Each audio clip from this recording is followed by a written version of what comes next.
Mapagpalang araw po sa ating lahat. Ako po si Emmanuel O. Alejandre. Ito po ang aking daily devotion ngayong March 21. At para po sa ngayong araw, ating pag-uusapan kung paano suriin ang espiritu or how to distinguish between spirits, in which we will use 1 John chapter 4 verse 1 to further elaborate our topic. And dito po sa 1 John, it's titled On Denying the Incarnation. Dear friends, do not believe every spirit, but test the spirits to see whether they are from God, because many false prophets have gone out into the world.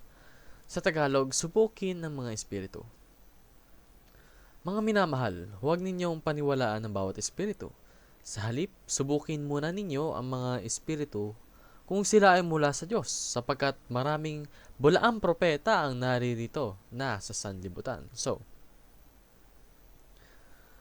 there are three tests of the Spirit, no? Una, the test of doctrine. If yung mga propeta po is nagsasabi ng mga statements na aligned sa katotohanang pinoprovide sa atin ng ating Panginoon.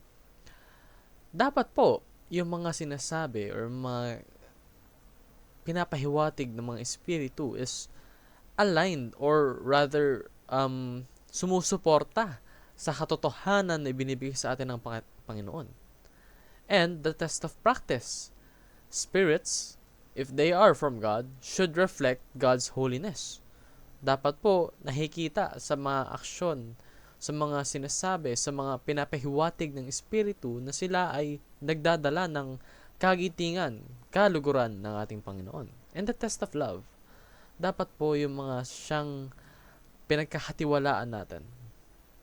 Yung mga espiritu na nararapat na tawagin na espiritong mga sumusuporta at gumagabay sa Panginoon.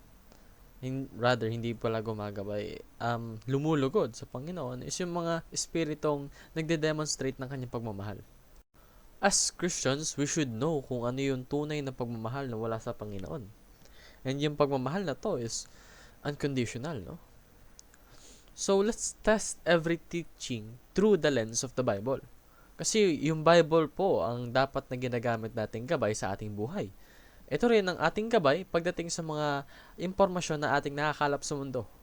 Sa lahat ng impormasyon, sa lahat ng mga opinion, sa lahat ng mga statements, dapat iniisip muna natin na sumusuporta ba ito sa Biblia? Aligned ba ito sa kagustuhan ng Panginoon? And practice what you preach. Kung sakaling nakahanap ka na ng mga totoo na beliefs, yung mga beliefs na sumusuporta sa Panginoon, isabuhay mo to. That's why you should love the unlovable with the love of Christ. Kasi tayong mga tao, most of us, consider ourselves as unlovable. Marami tayong kasalanan. Marami tayong ill intent. Pero minamahal pa rin tayo ng Panginoon. That's why we should do the same as His faithful believers. Yun lamang po ang aking daily devotion. Maraming salamat sa pakikinig. Pagpalain po tayong lahat and let us all give glory to God.